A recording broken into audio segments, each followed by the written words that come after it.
It is the weekly Locked On Big 12 Roundtable. My name is Josh Neighbors, the host of Locked On Big 12. Jake Hatch is here. He is the host of Locked On Cougars. John Williams is here, the host of Locked On Sooners. Steven Simcox is here, the host of Locked On Horned Frogs. We're discussing the NCAA football video game returning tonight, and also some comments made by ESPN's Jimmy Pitaro about the future of the Big 12 Conference in the short term with Texas and OU. We'll get to that and more coming up on today's show. You are Locked On Big 12, your daily podcast on the Big 12 Conference, part of the Locked On Podcast Network, your team every day. All right, once again, everybody, Josh Neighbors, that's me, Jake Hatch, Steven Simcox, John Williams are all here. We saw an article today. It was from Desert News, but also it was quoting an article that ESPN's Jimmy Pitaro had done with Richard Deitsch over at The Athletic. And he had basically said that OU and Texas will remain in the Big 12 until 2025. He says, quote, once Texas and Oklahoma are in, we'll have 16 out of conference games, one per team. Well, with Texas and Oklahoma, it will be 2025. So in 2024, it will be 14 games. That's the deal that we struck with the SEC a year ago. All right, so we actually were talking about this before. John and Steven are on disagreeing, actually opposite sides of this. So, John, you think this is just lip service? That's what he's supposed to say. A deal could still get done, ostensibly, yeah. Yeah, I mean, the narrative is already out there that ESPN has a hand in the realignment that's happening, that this is going to be better for them as a network because the SEC is going to be stronger with these two powers coming over. And for him to, I mean, any executive isn't going to give away the plan, right? We didn't hear about any talks, any negotiations about Oklahoma and Texas moving to the SEC until it was already like done. You know, it's something that had been discussed like early in the year, maybe in the winter of that year. And then we didn't hear about it until the summer. So it was something that was under wraps because ESPN has already kind of been like alluded to have quote unquote orchestrated this by the conspiracy theorists of college football. To have a chairman, well, rational minds, but okay. Yeah, to have an executive, like he's not going to go out there and admit, yep, they're coming in 2023 or even 2024. It doesn't serve him any good, especially if any future lawsuits come against the network for potentially having been involved in orchestrating this move. And it doesn't serve Oklahoma or Texas any good in their negotiation for buyouts from the Big 12 if they're wanting to exit early. I still kind of stand on the idea that they're going to leave in 2023. There have been reports that they're going to leave in 2024. It's not a coincidence that those reports came out from The Athletic that they were going to go in 2024 or looking to go in 2024. And then not much longer after that, we have an ESPN executive saying, no, it's going to be 2025, guys. Like, everybody slow down. There's a reason for all of this. All right, Steven?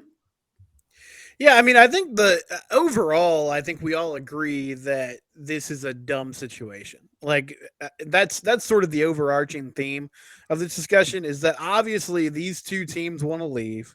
The Big 12 at this point doesn't want anything to do with them because they want to leave. So just get a deal done. Now, I think there is actually some substance to this. I understand what John's saying, that this could just be an executive like reading off the details of a contract, which is what he's supposed to do.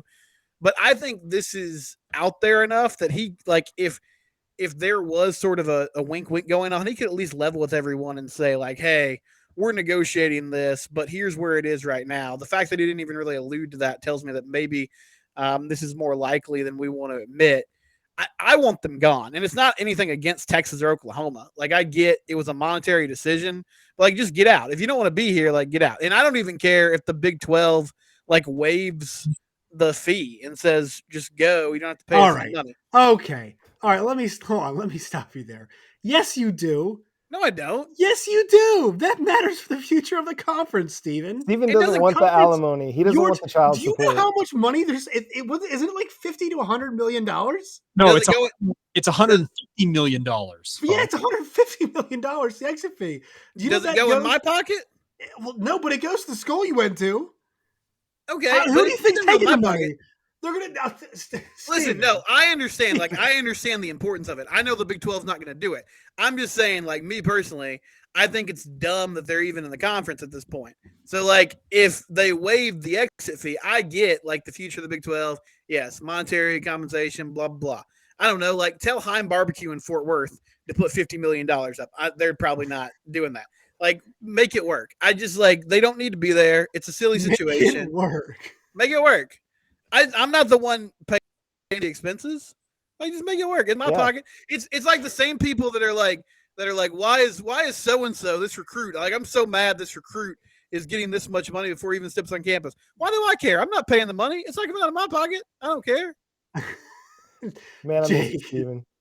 Jake, as somebody who's covers and sports team that has come into the conference, do you care about said payments? Because I believe those would also be going in BYU's fund as well. Yeah, the reported buyout for both those schools is between 75 and 80 million. So you're telling me I have between 150 and 160 million reasons why I should want that? Yeah, I want that if I'm BYU. It's not going to you, Jake. It's not going to schools. Hey, here's the thing. These schools, they need all the money they can get. If the SEC and the Big Ten are going to $100 million payouts over the next 3 to 4 years when their media rights deals kick in, the Big 12, what they're expecting is what, 30 to 40 million per school? You can use every dime you possibly can muster. And if they want to pay up for that, take the money, let them bolt. But you're not letting them out without paying that fund. No, you're not. And also think about this too, Steven. Like, that money pays for Cincinnati, UCF, and Houston during the conference. There's your remaining, if you were to divvy up whatever it is, I bet they have to pay a little bit extra. So I think, let's just say the number's 160. All right. Let's say it's even 120. All right. Let's just say it's even 120. 12 schools get $10 million. I believe the last number that they owe over the next 12 years is $8 million. That covers it right there. So, hey, that's what you get for saying those things about we don't care about the money. I speak on behalf of the people, the conference. You and your private school down there don't know what we're talking about. Hey, I still pay my private school every month for the diploma I got from them. So if they want to write me a check for my student loan, if they want to write me a check to Ellie Mae, I would gladly take it. But they're not. They're writing a check to TCU. And I'll tell you what, Victor Boschini, you don't need any more money, baby. I love you, but you don't need any more cash. Don't flip me off. I understand the importance of it. I'm just saying it's not coming to my pocket, so I don't care. Nobody is hurting. And if Texas know you want to leave so bad, tell them to write the check. Say write the check and get out, or write half the check. I don't care. Go ahead, John. Well, I was going to say, and here's one of the aspects of this that I don't think we're discussing enough is that who knows where negotiations are even at, or if they've even begun negotiations. The Big 12 doesn't have a commissioner. Like, Bob Bowlesby is on his way out the door. They're working to get somebody in. There's a good chance we're not going to see a new commissioner until the middle of July, probably Big 12 media days. And that's going to be the guy that's going to be kind of heading up those negotiations. And so it's still, we're still a ways out, I think, from anything being finalized. But yes, the Big 12 wants as much of Oklahoma and Texas as they can get because there's cash. There's cash on the table. And Oklahoma and Texas, they want to be in the SEC. There will be a negotiating point that they can come to that works for both sides, that makes this a more amenable exit. It's all about the money. It's all about the contracts. It's all about what the lawyers are going to be able to negotiate when it comes down to it, because it's a lot of money. I know TCU, you've got all the money in the world. You don't need it. Maybe you don't, but maybe Houston does. Maybe somebody like Texas Tech, maybe they want that money, and it's going to be a lot of money. Will it be what the projection is for the buyout? I don't think so. I think they'll find something that's a lower number that's going to be more amenable. And we're not discussing the Sooner Vision deal that ESPN and Oklahoma just agreed to for the third party rights there either. That's going to have an impact in Oklahoma and Texas's buyout. Well, go ahead. You go, Jake. I just want to add one thing real quick on that is that I think the new schools coming in, they obviously are going to see a massive pay just overall upgrade in terms of what they've been used to. But the other thing about this is I think that based on everything we're hearing, Texas can go. Texas has got the money. They could cough up the money if they wanted. Oklahoma, and John, you can correct me if I'm wrong here, but everything I've heard and read is that Oklahoma doesn't necessarily have that deep of a pocketbook to be able to pay that right now. I think it would be a negotiated number down there. I think the other thing about this is whoever that new commissioner is, if they come in and they're like Steven and they want them gone, then I think you'll see negotiations take off at that point. I think it'll really depend on who they select as the new commissioner and what their kind of game plan is. If that's high on their priority list, I think you might see negotiated buyout. I think that's the big thing, because the one thing that we did see, like we saw, unlike the OU and Texas leaving thing, there was a lot of heat behind UCF, Houston, and Cincinnati with that buyout. Like we heard talks about it. We were constantly being updated on that. And so the lack of movement on that front, to me, says that I think that's what we're waiting for. And look, the Big 12 hopes to have that new commissioner in. I think it's going to be very curious to see how it all shakes out. But I think we're all waiting on that. All right, quick word from our sponsors on today's show. Then we're going to talk about some video games. Today's show is brought to you by BetOnline and BetOnline.net. You guys can go there today. Sign up. It's free to do. When you all do, check out. They've got odds for baseball, hockey, NHL. The Stanley Cup Finals are happening right now. 2-1 series. Game 4 is Wednesday night. You guys can bet on that at BetOnline and BetOnline.net. Whether it's MMA, boxing, golf, but not live golf. Boo. Sad. We don't love that. You guys can go there at BetOnline and BetOnline.net today. BetOnline, it's where the game starts. All right, so we got some news about the NCAA football game via Matt Brown of Extra Points. And he had said, basically, here are the things that everybody needs to know. The goal is for July 2023. The NCAA, the EA, is working with a company called CLC.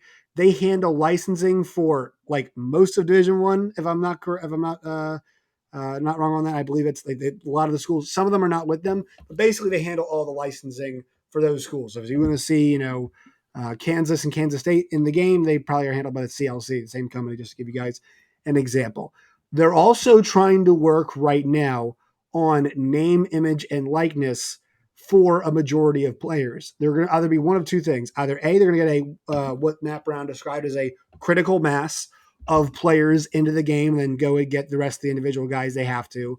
Or it's just going to be randomly generated players, and it will not be like NCAA 14 where people could go in and upload rosters, because if the NCAA did, or EA Sports does that, they open themselves up to lawsuits. So they're like, oh, we had no idea that people would come in. We were blind, and we had no idea people would make full rosters with Jaron Hall and, Dylan Gabriel and Chandler Morris and them. We had no clue. No, they'd be on the hook for that. So that's where we are.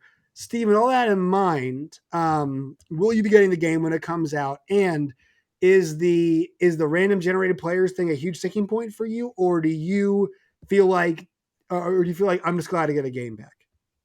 No, I'm just glad to get a game back. I mean, I would love it at its best, but about 6 years ago, I bought a used PS2 from a 15-year-old in Waco, Texas for about $20. And then I went to GameStop in the mall, and I got NCAA 2004 and 2005 for a total of about $6. And it was the best decision I ever made in my life. Yes. And I played the heck out of those games, and then I got engaged. And my wife at one point kind of made an offhand comment about how it was really unattractive of her when men just sat and played video games all the time. And so I gave these games in the system to my cousin, and it was the dumbest thing I've ever done. And I miss it terribly. And I just want NCAA football back. I just want dynasty mode. I want to recruit. I want to build a team. I want to win a national championship with TCU virtually, because it's probably the only way I'm ever going to see that, as sad as that makes me. And I just want to do it over and over again. So give me the game. I would love the officially licensed. So you wouldn't care version. if it's just random. You don't care if it's random. I mean, I don't care if it's random players. I want it to be, at its best with the names on the jerseys and the names of the game. But even if it's just randomly generated players, I just want the game itself. I want NCAA basketball back as well. I just want to play like college sports on a video gaming system. John. Yeah, I'm pumped. I'm stoked. I'm going to get it.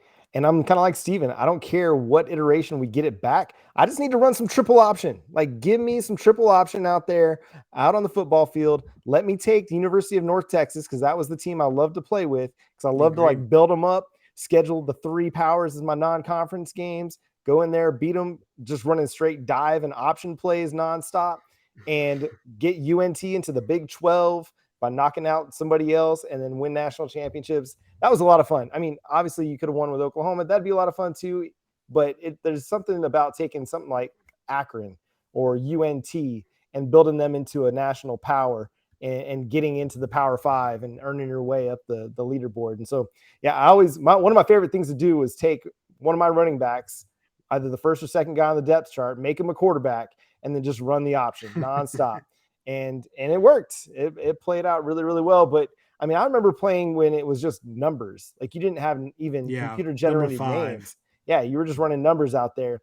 I think one interesting aspect that EA could engage in is like, hey, we'll build the rosters. You pay $5 and you can have Oklahoma's roster. You pay $3. You can have, the University of North Texas or whatever it is.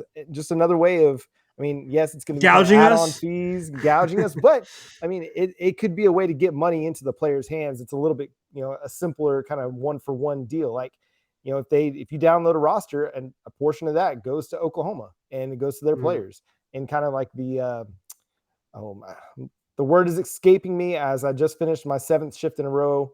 But just a way of getting a little bit to each one, kind of like they do with records. Like record sales and record, studio revenue plays. sharing. Yeah, that kind of stuff. I don't know what the word is, but anyway. Royalties? Yes, royalties. Thank you. Just like royalties, almost like for the players, where each download, they get a percentage of that. Jake, your excitement level for everything that we've been hearing about it.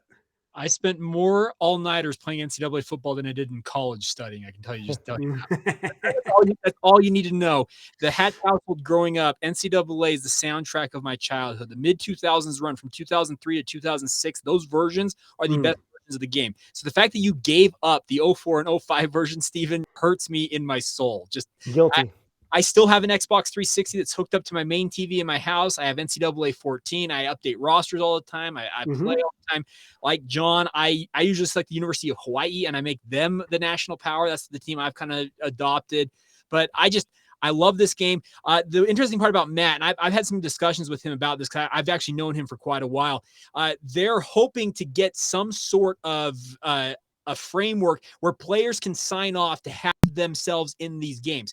The vast majority of these players will sign whatever you want them to sign for however much you'll pay them to have their name in this game. They grew up with this game. They want to have their name back in it. They want to play as themselves. So I am actually expecting at some point before they launch this game that at least some of those players will have signed away the rights to have their name and or likeness and or image and number in these games. Will it be all of them? That question remains to be answered, but I'm hopeful they get it done. Yeah, I think for these kids, like, a copy of the game is something they should get 100%. And like, I think a lot of kids would take a copy of the game like $100.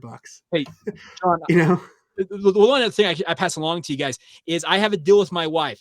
I told her when there was rumors about this game coming back, I haven't bought a new version of a game system since the Xbox 360. And when this officially becomes official, I guess when the word comes out, she has agreed to let me buy a PS5 or an Xbox, whatever the new Xbox is, so that way I can play the game. It's a deal I have with my wife that's in place. So, dude, we'll have to work on the terms of that. I know you guys. Send me the contract, Jake. I will. You can run that. You can run a copy of that by your wife. I think another thing that is, a lot of people are in the weeds on this stuff. So one thing to me, it's going to be really interesting is, are they going to create their own physics engine, or are they going to reuse the Madden physics engine? And so for those of you who do not know, the physics engine is basically what the game looks like, how it operates, how it moves, how the players catch the football, how if they run into their offensive lineman, will they be thrown back 10 yards like the old Madden games? Can you turn on a dime, or is it more realistic with the turning? The old NCAA video games used to use the Madden physics, the previous year's Madden physics engine. And I think a lot of people are going to be, this is something to watch, y'all. People will be clamoring for a new physics engine. Yes, without what we're all saying, we love taking North Texas, we love taking Hawaii, TCU. There will be a riot though if the physics engine, like having that back in our lives will be great. They do need to stick the landing. The game does have to be good. And I actually don't think it'll take a whole lot, but I think that's the one area I'm looking at. Is there anything else you guys think is a must-have for the game, whether it be a dynasty mode or improved recruiting? John, I'll go to you first. Oh, Jake, go ahead. In the dynasty mode, you've got to have NIL in some form or fashion. I don't know how you put it into the game, but it has to be a part of it. It's going to be random. We all know that. Like quarterback X has gotten $1 million deal from insert. Yeah, so you need to integrate that somehow. The transfer portal's also got to be a part of it. So those are the things that those will be very new things that people have to deal with in this version of the game that maybe have played the old versions. That's going to be a new wrinkle to all of this. John, can we get real coaches in it? Like, can we get Saban and Jimbo and give them a little bit of personality? Like, hey, Jimbo just said this about Alabama. Nick, how are you going to respond? You know, I don't know. They have that for FIFA where it's like, you know, do you want to criticize the team you're playing this week? And you're like, they're a bunch of bums before the game happens, and stuff like that. So I think that'd be super interesting. Steven? Yeah, well, what Jake said made me think I would love like a bagman mode. Like, can we get a choose your own adventure where you're trying to pay guys and under the table, over the table option? Yeah, you get to be in. If you spend enough money, you get to be like a shadow coach and like call some plays. Like, that's fun. I like this idea. I think bagman mode would really take it to the next level. Can we call it Phil Knight mode and just have some fun? Yeah, Phil Knight mode. I mean, that stuff's going to be really interesting because I think it's like, how do you handle transfer portal? How do you handle the recruiting stuff with NIL? You know, how expansive, like, is it almost like a GM mode as opposed to a, you know, just straight up dynasty? Because, you know, it was obviously 2014, but it's pretty limited. You know, the recruiting's there, but like, it wasn't too realistic. It's like, oh, I'm Navy and I gave this kid enough points and I got him from Alabama. Yeah. Like that was the problem with those old games. I'm curious to see what they do with the kind of the Road to Glory, which was the last one. You know, I think there's a happy medium between having you play 12 high school games and, you know, having you play 4 or 5, right? So I think there's some things they might cut back on, but the one thing I'm struck by, guys, as I think about this, especially the changing landscape of college football, the undertaking that it's going to be. EA Sports knew this was going to be difficult when they decided to bring this thing back. From the physics engine to the way college football has changed to the fact that they're making a new game on a game on a system that, you know, haven't done 8 years and there's expectations. I mean, you know, to having to get all the people, not just NIL, but like getting all the kids together and they're trying to get the fight songs and they're trying to get the stadiums and they're trying to get, we heard specific chants and specific band songs, not just the fight song. I mean, this is an undertaking, but it sounds like this has the chance. I mean, it's going to do crazy numbers when it goes on sale. It's going to do absolutely insane numbers. But curiosity is, of course, I'll be relieved to have it back. Of course, I'll be glad to, you know, to be hitting those spin moves again and leaving guys in the dust. But there is the bigger part of me is curious of like, how do they do it and how is it received? So I think that's where I'm at. You guys agree? Yeah. Well, and you're right. I mean, it does have to be good. Like it's almost like the Avatar sequel. I mean, I'm not saying like they're the same, but it's been in the works for so long that like if they release it and within a week, everybody on Twitter is just killing it because it's, you know, bad gameplay or not what they expected, then it could go south in a hurry. So it is difficult from the standpoint of like there's so much expectation around it. And it's that risky thing of do you just keep it where it was? And it's almost just like nostalgia for everybody that played it, like Jake did back in the, you know, mid 2000s, or how do you find that medium of like keeping it what it is at its core, but also like finding some new wrinkles to make it more realistic and make it more fun. All right, boys. It's going to be interesting to see like how people manage expectations. Because this has been the thing. They're too high. Yeah, they're already sky high. It's like Top Gun Maverick high, man. Well, and if they can live up to the Top Gun Maverick hype expectations, then it'll hit a home run. But I mean, there are going to be enough people on there that are going to panic because that's just the world we live in now in social media circles. But I think hopefully most people are going to be like, we're just glad it's back. Right. And then it'll do well, and the kids will be compensated well for it. I think it's going to be great. It's going to be great because it's back. Just simply enough, it's back. I think also one thing, last point on this, and I want to hear what you think, Jake. I think if they give us enough stuff, like cool stuff in the game, we might be able to excuse bad gameplay for maybe a year or two, and then they can slowly kind of ease their way back into making it like a really fun, playable game, I guess. Well, and the thing about it is, and I know that they're targeting and releasing it next summer, and I'm all for getting it as soon as possible. But even if I'm just going to say this: if they need to delay it one more year to potentially get it to where they think it needs to be, make sure the players are part of it. If they're going to involve coaches, if they need to get like you said, that physics engine, just get the gameplay itself set. I'm okay with them waiting until 2024. I'll be frank. I can wait another year if they're going to get it right. But the thing is, you got to nail it. And that is the overarching goal with this is you can't have it flop out of the gate.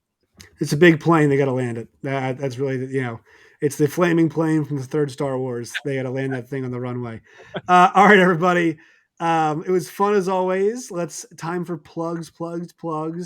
Steven, where can people find you and your work and all of its variety and potentially condescending comments about other fan bases?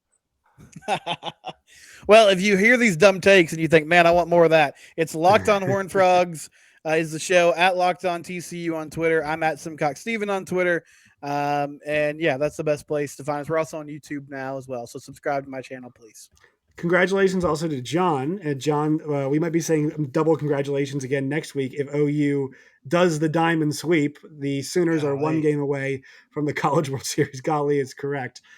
So, John, I'm sure you'll be covering that. Where can people find you and your work?